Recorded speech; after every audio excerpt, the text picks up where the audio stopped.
వార్తల్లోని ముఖ్యాంశాలు.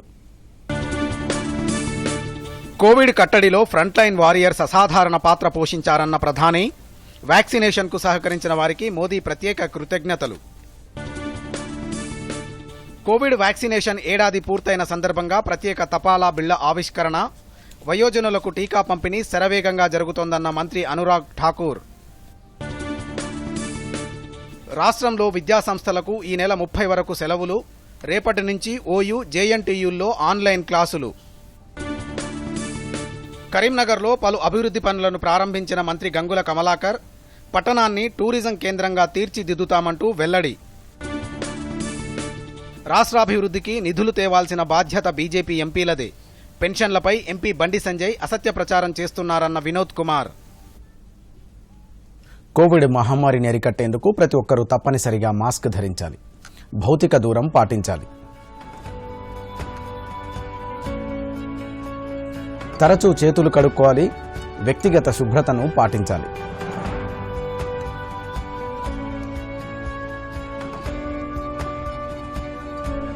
పదిహేను నుంచి 18 సంవత్సరాలు నిండిన వారు కూడా తప్పనిసరిగా వ్యాక్సిన్ వేయించుకోవాలి. వార్తల్లోని వివరాలు. కోవిడ్ వ్యాక్సినేషన్ ఏడాది పూర్తయిన సందర్భంగా ప్రధాని నరేంద్ర మోదీ ప్రత్యేకంగా ట్వీట్ చేశారు.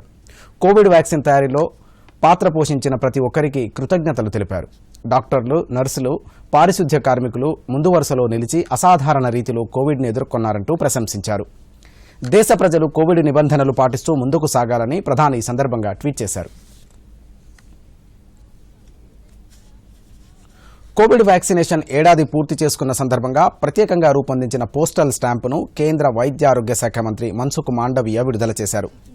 ఏడాది క్రితం కోవిన్ పోర్టల్ ద్వారా వ్యాక్సిన్ పంపిణీ కార్యక్రమాన్ని చేపట్టారు. దేశవ్యాప్తంగా ఇప్పటి వరకు 157 కోట్ల డోసులు పంపిణీ చేశారు. ఇందులో 65 కోట్ల మంది 2 డోసులు తీసుకోగా 26 కోట్ల మంది 1 డోసు తీసుకున్నారు. ఈ సందర్భంగా వివిధ రాష్ట్రాల్లో ప్రత్యేక కార్యక్రమాలు నిర్వహించారు.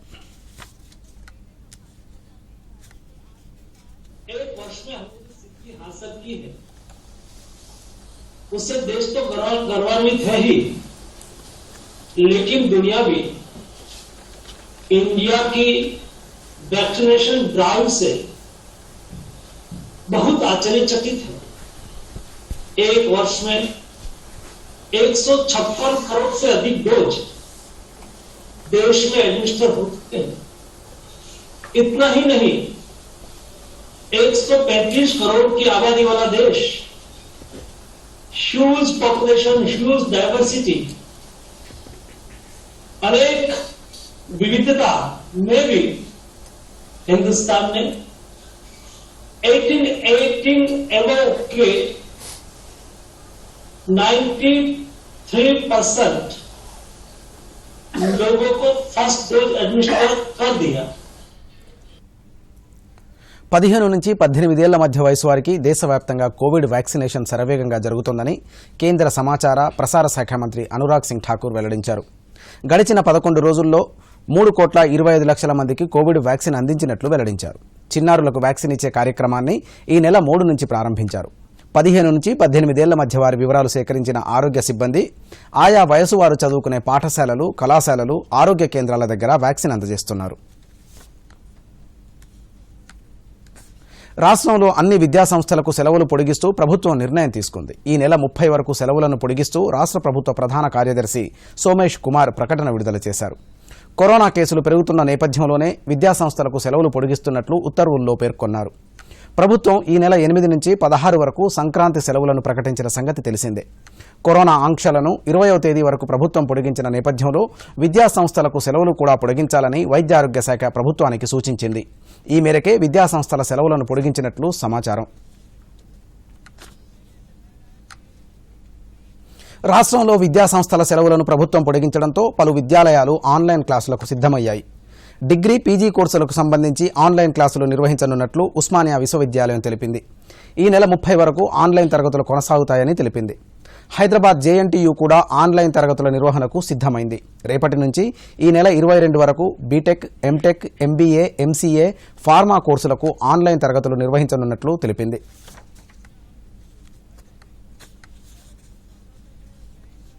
రాష్ట్ర మంత్రి మండలి రేపు ప్రగతి భవన్లో సమావేశం కానుంది. సీఎం కేసీఆర్ అధ్యక్షతన జరిగే ఈ సమావేశంలో కోవిడ్ తీవ్రత, నియంత్రణ చర్యలపై ప్రధానంగా చర్చించే అవకాశాలున్నాయి. దీంతో పాటు 10వ తరగతి పరీక్షల నిర్వహణ, వివిధ అభివృద్ధి కార్యక్రమాలు, బడ్జెట్ సమావేశాల నిర్వహణపై చర్చించే అవకాశాలున్నాయి.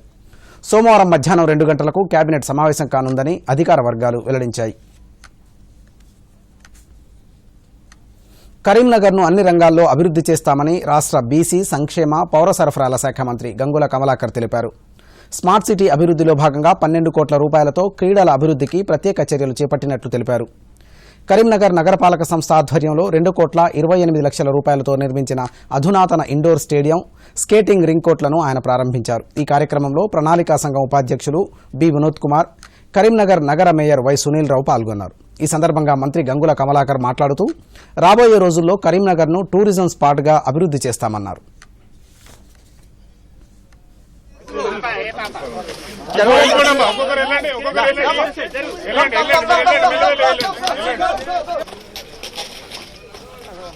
కరీంనగర్ నగరాన్ని ఒక సుందరంగా తీర్చేందుకు గౌరవ ముఖ్యమంత్రి మాకు అవకాశం ఇచ్చారు. అందులో భాగంగా ఇందులో స్పోర్ట్స్ కూడా ఉండాలి.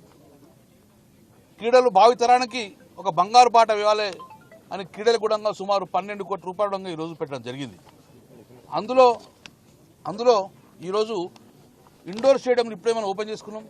1,50,00,000తోటి రెనోవేట్ చేసుకున్నాం ఇండోర్ స్టేడియం. దాంట్లో మాకు ఇప్పుడు చిన్నపిల్లలకు ఒక స్కేటింగ్ కూడా కావాలని చెప్పి స్కేటింగ్ రింగ్ కూడా ఈరోజు 30 లక్షలతో ఈరోజు ప్రారంభించుకున్నాం. తర్వాత బాస్కెట్బాల్ అది కూడా 35 లక్షలు. ఈ 3 ఈరోజు కంప్లీట్ చేసుకున్నాం.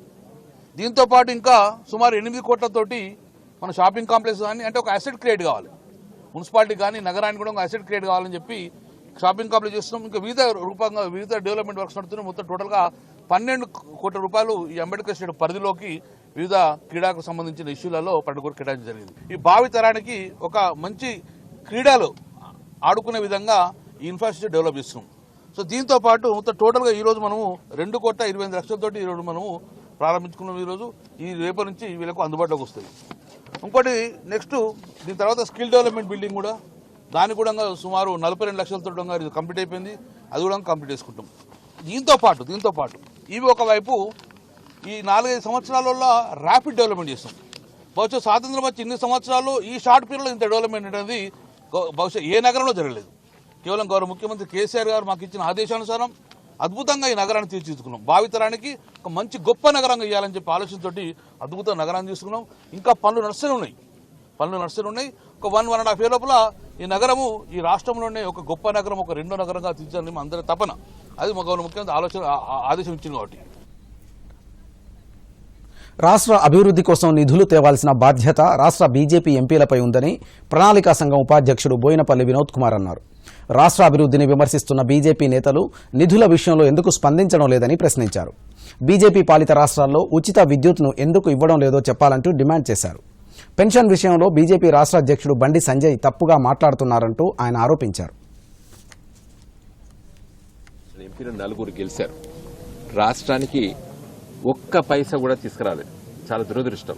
4 గెలిచిండ్రు పార్లమెంట్ సభ్యులు.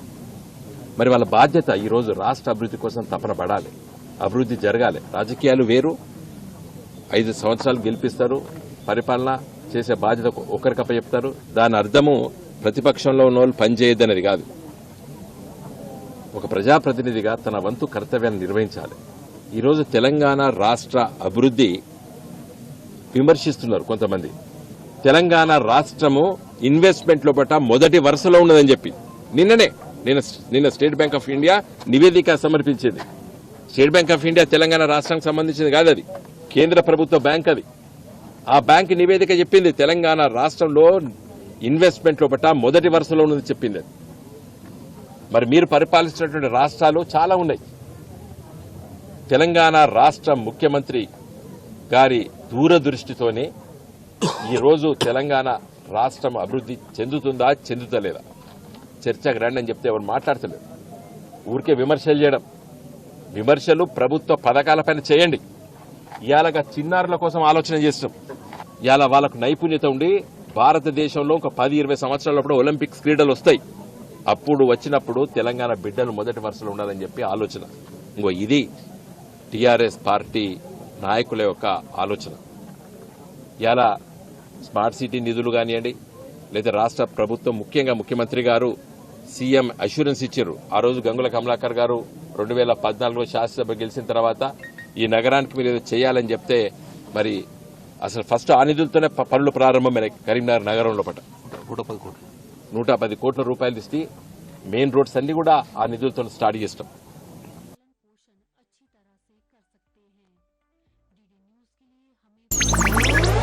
డిజిటల్ బ్యాంకింగ్ కాలం ఇది. టైం ఆదా చేయాలండి. Digital banking సులువైనది. ఏ చెల్లింపైనా చేసుకోండి. ఎప్పుడైనా ఎక్కడైనా సేఫే ఫాస్టే. ప్రతి పేమెంట్ వేళ్ల మీద సెట్టే. లావాదేవీల ఆప్షన్స్ ఎన్నో. IMPS, NEFT, UPI కూడా. 24 గంటలు పనిచేసే పేమెంట్ సులువు. హాయిగా ఉండే. RBI అంటుంది, విషయాలు తెలుసుకోండి, జాగరూకంగా ఉండండి. వార్తల్లోకి తిరిగి స్వాగతం. లాక్డౌన్, కోవిడ్ నేపథ్యంలో తీవ్రంగా ప్రభావితమైన చిరు వ్యాపారులకు పీఎం స్వనిధి పథకం కొండంత అండగా నిలుస్తోంది. ఆపద కాలంలో అందుతున్న ఆపన్న హస్తం ఆయా వ్యాపారుల జీవితాల్లో వెలుగులు నింపుతోంది. భూపాలపల్లి మున్సిపాలిటీ పరిధిలో ఈ పథకం ద్వారా 2707 మంది ప్రయోజనం పొందినట్లు మున్సిపల్ కమిషనర్ శ్రీనివాస్ తెలియజేశారు. ఒక్కొక్కరికి 10,000 చొప్పున ఆర్థిక సహాయం అందించినట్లు తెలిపారు. సక్రమంగా చెల్లించిన వారికి రెట్టింపు ప్రోత్సాహం అందిస్తూ ఆర్థిక భరోసా కల్పిస్తున్నట్లు తెలిపారు. ప్రభుత్వ సేవలపై చిరు వ్యాపారులు పూర్తి స్థాయిలో సంతృప్తి వ్యక్తం చేస్తున్నారు. ప్రభుత్వమే హామీదారుడిగా రుణాలు అందించడం తమకు ఓ వరంగా మారిందంటున్నారు.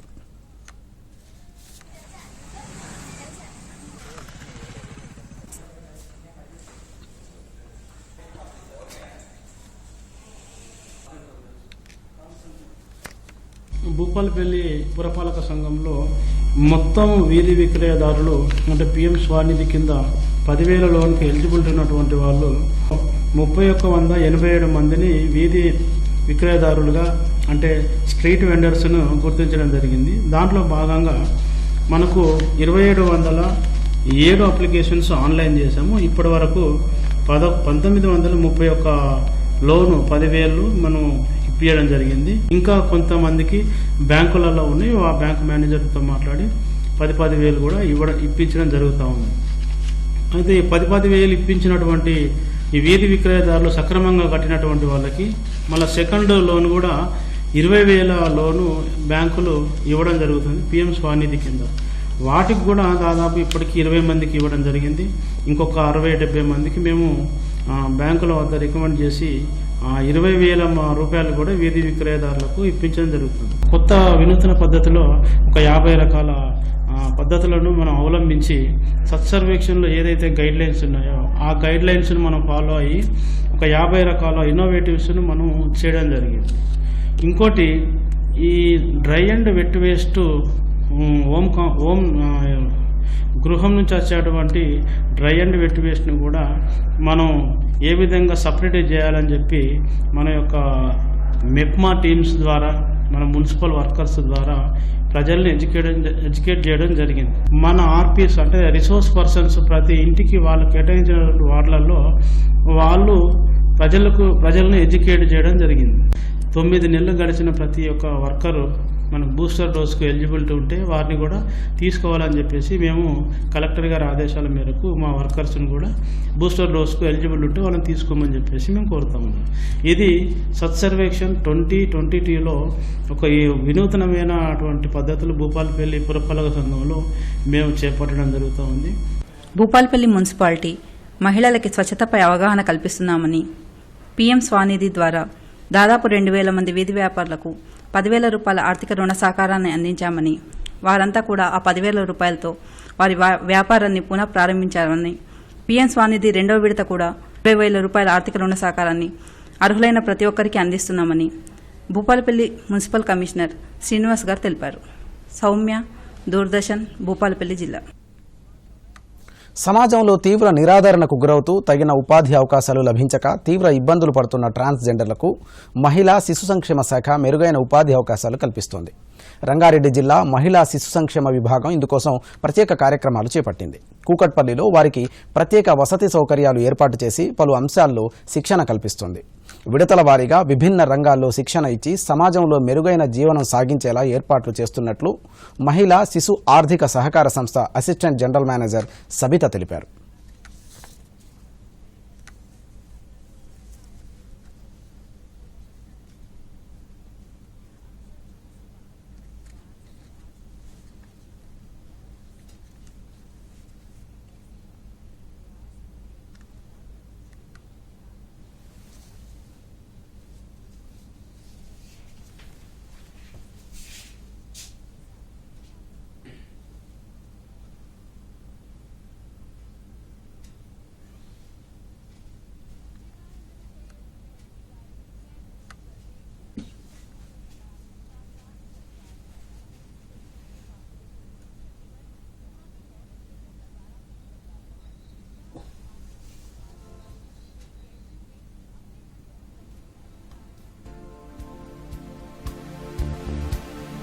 అయితే ఈ యొక్క Telangana state women cooperative corporation కింద ఒక 10 డిఎంఎస్వికేలు ఉన్నాయి. ఇప్పుడు మన హైదరాబాద్ డిఎంఎస్వికే కూకట్పల్లిలో మన తెలంగాణ రాష్ట్రంలోనే మొట్టమొదటిసారిగా ఈ ట్రాన్స్ ఉమెన్ కోసం ఒక శిక్షణా కార్యక్రమాన్ని చేపట్టడం జరిగింది. మనందరికీ తెలుసు, సమాజంలో చాలా నిరాదరణకు, అణచివేతకు గురి కాబడే ఒక వర్గం ఈ ట్రాన్స్ ఉమెన్. వాళ్లను మామూలుగా వాళ్ళంతా కూడా ఈ సెక్స్ వర్కింగ్ మరియు బెగ్గింగ్ ఇలాంటి వాటిల్లో ఉండి వాళ్ళ జీవన శైలి చాలా విభిన్నంగా ఉంటుంది. మన గౌరవనీయులు మన మంత్రి గారు శ్రీమతి సత్యవతి రాథోడ్ మేడం గారి ఆలోచనల ద్వారా, అదేవిధంగా మన ఎండి గారి ఒక ఆలోచన ద్వారా ఈ ట్రాన్స్ ఉమెన్కు ఒక ప్రత్యేకంగా ఒక శిక్షణా కార్యక్రమాన్ని జూట్ బ్యాగింగ్ మేకింగ్లో ఒక ఎన్జిఓ సహకారంతో చేపట్టడం జరిగింది. 25 మంది ట్రాన్స్ ఉమెన్కు మన కూకట్పల్లిలో ఈ యొక్క జూట్ బ్యాగింగ్ మేకింగ్లో తయారీలో శిక్షణ ఇచ్చాము. ఈ శిక్షణలో భాగంగా వాళ్ళకి అది రెసిడెన్షియల్ ట్రైనింగు, వాళ్ళకి రోజు వాళ్ళకి మొత్తం 3 పూటల వాళ్ళకి ఫుడ్, అదేవిధంగా రెసిడెన్షియల్ ఫెసిలిటీస్ కూడా అక్కడ కల్పించడం జరిగింది. అంతేకాకుండా వాళ్ళకి మొత్తం ఈ 3 నెలల శిక్షణ కార్యక్రమంలో రోజుకు 200 చొప్పున స్టైఫండ్ను కూడా ఇవ్వడం జరిగింది. ఈ యొక్క శిక్షణ కార్యక్రమం వాళ్ళంతా కూడా చాలా చక్కగా కూడా నేర్చుకున్నారు కూడా. వాళ్ళకి ఈ శిక్షణ పూర్తయిన తర్వాత ఈ యొక్క జూట్ బ్యాగ్ మేకింగ్లోనే ఒక ప్రొడక్షన్ యూనిట్ పెట్టి వాళ్ళకి మళ్ళీ ఒక దీంట్లోనే ఉపాధి కల్పించాలి అనేది ఒక ప్రణాళికను కూడా రూపొందించడం జరిగింది. దీని ద్వారా వాళ్ళు కూడా అందరితో సమానంగా ఈ యొక్క సమాజంలో తలెత్తుకొని నిలబడి మేము కూడా ఇవన్నీ చేయగలము, మేము ఉపాధి పొందగలము అనే ఒక ఆత్మవిశ్వాసాన్ని కూడా వాళ్ళకి ఉందని మా విశ్వాసం. హైదరాబాద్ జిల్లాలో ట్రాన్స్ ఉమెన్ ఉపాధి కోసం మహిళా శిశు సంక్షేమ సహకార సంస్థ చేపడుతున్న కార్యక్రమాలు సత్ఫలితాలు ఇస్తున్నాయి. ఇప్పుడిప్పుడే ట్రాన్స్ ఉమెన్లు దీనిపై ఆకర్షితులు అవుతున్నారని సవితా అసిస్టెంట్ జనరల్ మేనేజర్ తెలిపారు. సాగర్, దూరదర్శన్ రిపోర్టర్, హైదరాబాద్. సికింద్రాబాద్ పరిధిలో 36 ఎంఎంటీఎస్ సర్వీసులను రద్దు చేస్తున్నట్లు దక్షిణ మధ్య రైల్వే ప్రకటించింది. సాంకేతిక కారణాలు, ట్రాక్ మరమ్మతుల నిమిత్తం ఈ సర్వీసులను రద్దు చేస్తున్నట్లు తెలిపింది. నిత్యం నడిపే 79 ఎంఎంటీఎస్ సర్వీసుల్లో రేపు 36 సర్వీసులు రద్దు చేస్తున్నట్లు దక్షిణ మధ్య రైల్వే పేర్కొంది. లింగంపల్లి హైదరాబాద్ రూట్లో 9 సర్వీసులు, హైదరాబాద్ లింగంపల్లి రూట్లో 9 సర్వీసులు, ఫలక్నుమా లింగంపల్లి రూట్లో 8 సర్వీసులు, లింగంపల్లి ఫలక్నుమా రూట్లో 8 సర్వీసులు, సికింద్రాబాద్ లింగంపల్లి రూట్లో 1 సర్వీసు, లింగంపల్లి సికింద్రాబాద్ రూట్లో 1 సర్వీసు రద్దు చేస్తున్నట్లు దక్షిణ మధ్య రైల్వే ప్రకటించింది. సికింద్రాబాద్ క్లబ్లో భారీ అగ్ని ప్రమాదం జరిగింది. ఈ రోజు తెల్లవారుజామున జరిగిన అగ్ని ప్రమాదంలో క్లబ్ పూర్తిగా దగ్ధమైంది. ఈ ఘటనలో 20 కోట్ల వరకు ఆస్తి నష్టం సంభవించినట్లు సమాచారం. తెల్లవారుజామున 3 గంటల సమయంలో ఈ ఘటన జరిగినట్లు అగ్నిమాపక శాఖ అధికారులు తెలియజేశారు. 3 గంటల సమయంలో ఘటనా స్థలికి చేరుకున్న 7 ఫైర్ ఇంజన్లు 4 గంటల పాటు శ్రమించి మంటలను అదుపు చేశాయి. సంక్రాంతి సందర్భంగా శనివారం క్లబ్ను మూసివేశారు. దీంతో పెను ప్రమాదం తప్పింది. క్లబ్లో అగ్ని ప్రమాద కారణాలపై పోలీసులు విచారణ జరుపుతున్నారు. North zone DCP Chandana Deepthi ఘటనా స్థలాన్ని పరిశీలించారు. 1878లో బ్రిటిష్ హయాంలో మిలిటరీ అధికారుల కోసం ఈ క్లబ్ నిర్మించారు. దాదాపు 22 ఎకరాల విస్తీర్ణంలో నిర్మించిన ఈ క్లబ్ అరుదైన చెక్కతో చేసిన ఇక్కడి నిర్మాణాలు చేశారు. ఈ క్లబ్గా ప్రస్తుతం 8,000 మంది సభ్యత్వం కలిగి ఉండగా 30,000 మంది క్రియాశీల సభ్యులున్నారు. ఇందులో 300 మంది విధులు నిర్వహిస్తున్నారు. 2017లో ఈ క్లబ్ను భారతీయ వారసత్వ సంపదగా గుర్తించి పోస్టల్ కవర్ విడుదల చేసింది. దేశవ్యాప్తంగా కోవిడ్ వ్యాక్సినేషన్ ఏడాది పూర్తి చేసుకుంది. ఏడాదిలో దేశవ్యాప్తంగా 156,76,15,454 డోసులు పంపిణీ జరిగినట్లు కేంద్ర వైద్యారోగ్య శాఖ ప్రకటించింది. ఈ మేరకు కేంద్ర వైద్యారోగ్య శాఖ మంత్రి మన్సుఖ్ మాండవీయ ట్వీట్ చేశారు. ప్రపంచంలోనే విజయవంతంగా వ్యాక్సిన్ భారత్ అందిస్తోందని అన్నారు. ఈ మేరకు 1 year వ్యాక్సినేషన్ హ్యాష్ట్యాగ్తో ట్వీట్ చేశారు. దేశవ్యాప్తంగా కోవిడ్ వ్యాక్సినేషన్పై దూరదర్శన్ అందిస్తున్న ప్రత్యేక కథనం. గతేడాది ఇదే రోజు జనవరి 16న వ్యాక్సినేషన్ కేంద్ర ప్రభుత్వం ప్రారంభించింది. అంతకుముందే పలు రాష్ట్రాల్లో మాక్ ట్రయల్ రన్స్ నిర్వహించడం ద్వారా ఎలాంటి లోటుపాట్లు లేకుండా చూసుకోగలిగింది. తొలి విడత పారిశుద్ధ్య కార్మికులు, ఫ్రంట్ లైన్ వారియర్స్ కు టీకాలు అందించారు. మార్చి 1 నుంచి వృద్ధులు, వ్యాధులతో బాధపడుతున్న రోగులకు టీకాలు అందించారు. తర్వాత ఏప్రిల్ 1 నుంచి 45 ఏళ్లకు పైబడిన వారికి, మే 1 నుంచి 18 సంవత్సరాలు పైబడిన వారికి వ్యాక్సినేషన్ అందించే ప్రక్రియను ప్రారంభించారు.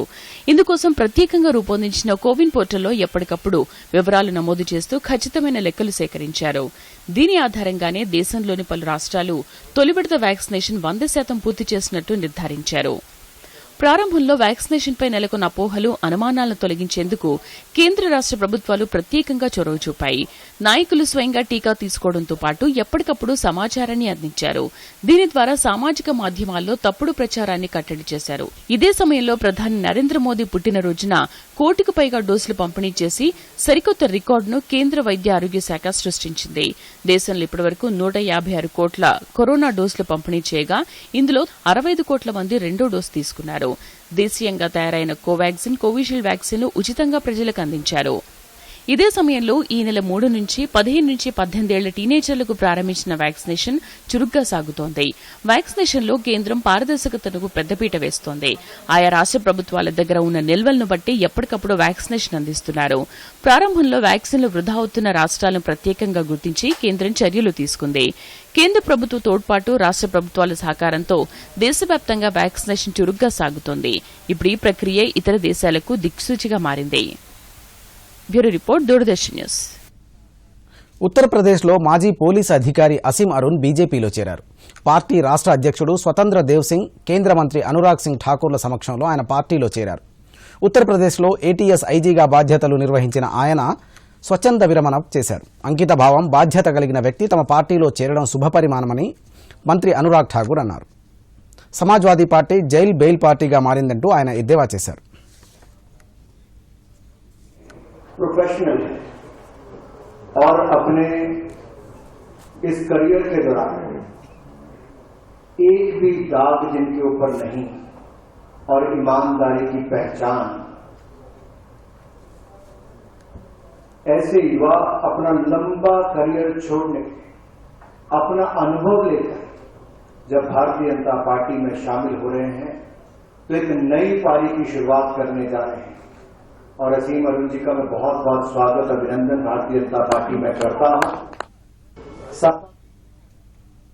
అన్నదాతలకు అండగా, సాగుకు సాయంగా కేంద్ర ప్రభుత్వం చేపట్టిన పలు పథకాలు రైతులకు వరంగా మారుతున్నాయి. పెట్టుబడి తగ్గిస్తూ అధిక ఆదాయం సాధించే దిశగా బాటలు వేస్తున్నాయి. కేంద్ర ప్రభుత్వం అమలు చేస్తున్న పీఎం కిసాన్ సమ్మాన్ చిన్న, సన్నకారు రైతులకు ఓ వరంగా మారింది. నిజామాబాద్ జిల్లాలో ఈ పథకం అమలు తీరుపై దూరదర్శన్ ప్రత్యేక కథనం. కేంద్ర ప్రభుత్వ రైతు సంక్షేమ పథకాలపై అన్నదాతలు హర్షం వ్యక్తం చేస్తున్నారు. కేంద్ర పథకాలతో రైతులకు ఎంతో ప్రయోజనం చేకూరుతుందని నిజామాబాద్ జిల్లా రైతులు ఆనందపడుతున్నారు. ప్రధాని కిసాన్ సమ్మాన్ ద్వారా ఏటా 6,000 రూపాయలు అందుతున్నాయని, అవసరమైన సమయంలో డబ్బు అందడం ద్వారా తమకు ఎంతో ప్రయోజనం చేకూరుతుందని చెబుతున్నారు. నరేంద్ర మోడీ గారు ప్రధానమంత్రి అయిన తర్వాత ఏదైతే మా రైతుల కోసం తీసుకొచ్చిన కిసాన్ సమ్మాన్ నిధి యోజన పథకం ఉందో నిజంగా అది రైతుల పాటై వరంగా ఈరోజు మాకు అనిపిస్తూ ఉంది. ముఖ్యంగా ఈరోజు కేంద్ర ప్రభుత్వం 3 విడతలుగా చిన్నకారు రైతులకు 2,000 రూపాయలు డైరెక్ట్ ఖాతాలో ఎక్కడ కూడా అవినీతి లేకుండా, ఎవరి ప్రమేయం లేకుండా ఈరోజు మా రైతుల ఖాతాల్లో పడడం నిజంగా మా అదృష్టం. ఇటువంటి ప్రధాని ఉన్నందుకు మేము నిజంగా రైతులందరం కూడా సంతోషపడతా ఉన్నాం. పెట్టుబడిని తగ్గిస్తూ అధిక ఆదాయం సాధించేలా ఇక్కడి రైతులను వ్యవసాయ అధికారులు ప్రోత్సహిస్తున్నారు. రసాయన ఎరువులు, పురుగుల మందుల వినియోగాన్ని తగ్గిస్తూ సేంద్రియ సాగు దిశగా అడుగులు వేయిస్తున్నారు. ఇందుకు కేంద్ర ప్రభుత్వ పథకాలతో సహకారం అందిస్తున్నారు. 50 మంది రైతు సభ్యులతో జిల్లా వ్యాప్తంగా 36 క్లస్టర్లలో ఈ విధానాలు అమలు చేస్తున్నారు. సేంద్రియ ఎరువుల తయారీ, నాణ్యమైన విత్తన ఉత్పత్తి వంటి అంశాల్లో అవగాహన కల్పిస్తున్నారు. ఇది రైతులకు ఎంతో ప్రయోజనం కలిగిస్తోంది. పీఎం కిసాన్ అంటే ప్రధానమంత్రి కిసాన్ యోజన కింద ఒక రైతుకు, అంటే ఆయనకి ఎన్ని ఎకరాలున్నా పర్వాలేదు, 3 సార్లుగా 3 విడతలు 2,000 సంవత్సరంలో 3 సార్లు వస్తుంది. 6,000 రూపాయలు రావడం జరుగుతుంది.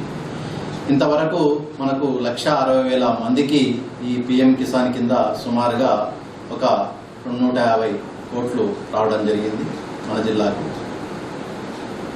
ఇది పంట పెట్టుబడి రాయితీ పథకం కింద రైతు బంధు కార్యక్రమం స్టేట్లో ఎలా అమలు అవుతుందో సెంట్రల్ గవర్నమెంట్ విషయంలో ఈ పిఎం కిసాన్ యోజన కింద ఎకరా ఉన్నాయని 2,000 ఉన్నాయని 3 రైతుకు 2,000 రూపాయలు 3 సార్లుగా 3 విడతలుగా 6,000 రూపాయలు పంట పెట్టుబడి సాయం కింద ఇవ్వడం జరుగుతా ఉంది. చిన్న సన్నకారు రైతులైన తమకు కేంద్ర పథకాలు ఎంతో ప్రయోజనం కలిగిస్తున్నాయని ఇక్కడి రైతులు చెబుతున్నారు. డ్రిప్ ఇరిగేషన్ వంటి ద్వారా తక్కువ నీటితో ఎక్కువ దిగుబడి సాధించగలుగుతున్నామంటున్నారు. గవర్నమెంట్ ఇచ్చే పైసలు మాకు మంచిగా పనిచేస్తున్నాయి. కూలీలకు కానీ వ్యవసాయానికి కానీ ఇప్పుడు మేము ఎర్రజొన్నలు వేసినాము, ఆ ఎర్రజొన్నలకు పనిచేస్తున్నాయి. అదే పనికి మాకు బయట తెచ్చుకున్న డబ్బులు తెచ్చుకుంటలేము. ఇది ప్రజెంట్ అయితే మాకు రైతులకు మంచిగా చేస్తున్నారు మోడీ, మా ప్రధానమంత్రి మోదీజీ గారు పని మంచిగా చేస్తున్నారు. మేము అట్లనే ఇది ఎన్ఆర్ఎస్ఎస్ స్కీమ్ కింద కళ్ళాలు చేసుకోమన్నారని చెప్తే అచ్చుగా చేసేసుకున్నాము. మాకు 75,000 సబ్సిడీ కింద గవర్నమెంట్ ఇచ్చింది. అలానే మేము డ్రిప్ ఇరిగేషన్ సిస్టమ్ పెట్టుకున్నాము ఒక 3 ఏళ్ల కింద. అది 100% అయిపోయింది. అంటే 90% సబ్సిడీ కింద ఇచ్చిర్రు అవి డ్రిప్. మాకు రైతులకు దాదాపు అయితే గవర్నమెంట్ మంచిగా చేస్తుంది. గవర్నమెంట్ మళ్ళీ రావాలని కోరుకుంటున్నాం. Bureau report, Doordarshan news. పాఠశాల స్థాయి నుండే విద్యార్థుల్లోని మేధస్సును, సృజనాత్మక ఆలోచనలను కార్యరూపం దాల్చడానికి కేంద్ర ప్రభుత్వం అటల్ టింకరింగ్ ల్యాబ్ను ప్రవేశపెట్టింది. నీతి ఆయోగ్లోని అటల్ ఇన్నోవేషన్ మిషన్ మహబూబాబాద్ జిల్లా కల్వల మోడల్ స్కూల్లో ఈ ల్యాబ్ను ఏర్పాటు చేసింది. ల్యాబ్ నిర్వహణ, విద్యార్థులకు ఉపయోగపడుతున్న విధానంపై దూరదర్శన్ ప్రత్యేక కథనం. ఆలోచనలను ఆవిష్కరణలుగా మార్చే లక్ష్యంతో కేంద్ర ప్రభుత్వం దేశవ్యాప్తంగా అటల్ టింకరింగ్ ల్యాబ్లను ఏర్పాటు చేసింది. మహబూబాబాద్ జిల్లా కల్వల మోడల్ స్కూల్లో ఏర్పాటైన ఈ ల్యాబ్ ఇక్కడి విద్యార్థులకు ఓ ప్రయోగశాలగా నిత్య నూతన విషయాలు తెలియజేసే వేదికైంది. మెట్రోపాలిటన్ పట్టణాల్లోని ల్యాబ్ల తరహాలో ఇందులో సౌకర్యాలు కల్పించారు. ప్రతి 6 నెలలకోసారి సైన్స్ ఎగ్జిబిషన్ ఏర్పాటు చేసి విద్యార్థులు తయారు చేసిన ప్రాజెక్ట్స్ పరిశీలించి తగిన సలహాలు, సూచనలు అందిస్తున్నారు. ఇక్కడ విద్యార్థులకు తమ ఆలోచనలకు పదును పెడుతూ కొత్త ప్రాజెక్టులకు రూపకల్పన చేస్తున్నారు. ఇందుకు ఉపాధ్యాయులు చేదోడు వాదోడుగా నిలుస్తూ నూతన ఆవిష్కరణల వైపు నడిపిస్తున్నారు. సో ఈ అటల్ టింకరింగ్ ల్యాబ్ మేము 2018 సంవత్సరంలో ఆగస్టు నెలలో ప్రారంభించాము. సో ఈ అటల్ టింకరింగ్ ల్యాబ్ అనేది కేంద్ర ప్రభుత్వ సహకారంతో అటల్ ఇన్నోవేషన్ మిషన్లో భాగంగా నీతి ఆయోగ్ నుంచి దాదాపు 20 లక్షల రూపాయలతో ఈ ల్యాబ్ని మేము ఎస్టాబ్లిష్ చేయడం జరిగింది. సో ఈ ల్యాబ్లో మేము 6వ తరగతి నుంచి 12వ తరగతి చదువుతున్న విద్యార్థులందరికీ వివిధ రకాల ఇన్నోవేషన్స్ గురించి వాళ్ళకు వచ్చిన ఐడియాస్ని ఇక్కడ ఇంప్లిమెంట్ చేయడానికి వాళ్ళకు సహకారం అందిస్తూ చిన్న చిన్న ప్రయోగాలు చేపిస్తూ అందరి పిల్లలకి ముఖ్యంగా సృజనాత్మకత పెంపొందే విధంగా అన్ని రకాల ప్రయోగాలు చేపిస్తాము. గిరిజన ప్రాంతం కావడంతో ఇక్కడి విద్యార్థులకు ఆధునిక సాంకేతిక పరిజ్ఞానం, సైన్స్, వివిధ రంగాల్లో టెక్నాలజీపై అవగాహన కల్పిస్తున్నారు. దీనివల్ల పాఠశాలలో చేరే విద్యార్థుల సంఖ్య పెరుగుతోందని జూనియర్ కాలేజీ ప్రిన్సిపల్ రూఫస్ చెబుతున్నారు. మా దగ్గర 750 మంది పిల్లలు ఉన్నారు. ఇంకొకటి ఏమిటంటే మా స్కూల్ చాలా గ్రామీణ ప్రాంతంలో ఉంటుంది. గ్రామీణ ప్రాంతంలో కూడా ఇంటీరియర్ అంటే ఎక్కడో చాలా రహదారి పూర్తిగా లేదు, బస్ సౌకర్యం లేని స్కూల్ మాది. మా పిల్లలు ఇక్కడ చక్కగా ఎంతో ఉత్సాహంతో ఏటీఎల్ ల్యాబ్ ఏర్పాటు చేసిన తర్వాత మా స్ట్రెంగ్త్ చాలా పెరిగింది. ఏటీఎల్ ల్యాబ్ వల్ల పిల్లలు మా ఇన్స్టిట్యూషన్ పట్ల ఆకర్షితులయ్యారు. మా పిల్లలు కూడా చాలా ఎంతో లబ్ధి పొందుతున్నారు. జిల్లా వ్యాప్తంగా 4 ల్యాబ్లు విద్యార్థుల ఆలోచనలకు ఆవిష్కరణ కేంద్రాలుగా మారుతున్నాయని జిల్లా విద్యాధికారి అబ్దుల్లా తెలిపారు. ఈ ల్యాబ్స్ కు ఇవ్వడానికి ప్రైమరీగా మనకు అర్హత 400 నుంచి ఆ పై విద్యార్థుల సంఖ్య ఉంటే మాత్రం శాంక్షన్ చేస్తారు. గత 3-4 సంవత్సరాల ఏంటంటే ఎస్ఎస్సి రిజల్ట్ కూడా 70% పైన ఉండాల్సి ఉంటుంది.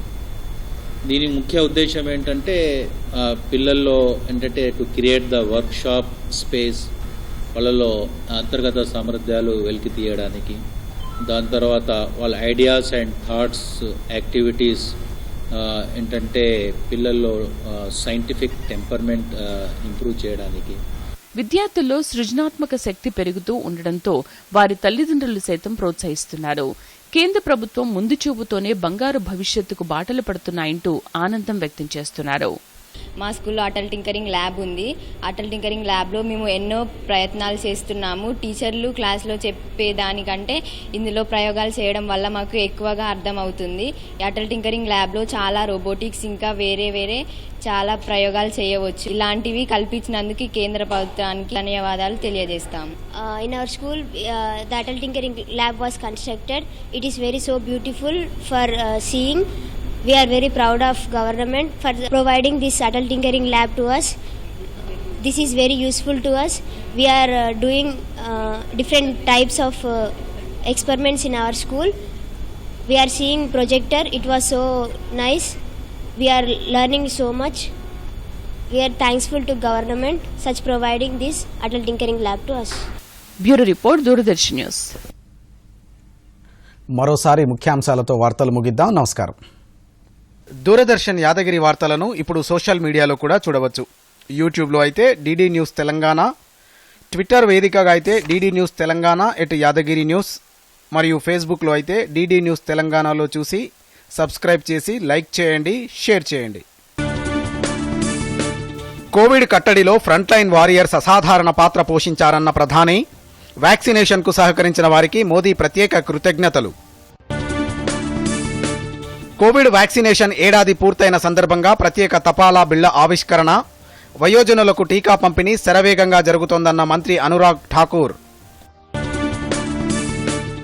రాష్ట్రంలో విద్యాసంస్థలకు ఈ నెల 30 వరకు సెలవులు, రేపటి నుంచి OU, JNTUల్లో ఆన్లైన్ క్లాసులు. కరీంనగర్లో పలు అభివృద్ధి పనులను ప్రారంభించిన మంత్రి గంగుల కమలాకర్, పట్టణాన్ని టూరిజం కేంద్రంగా తీర్చిదిద్దుతామంటూ వెల్లడి.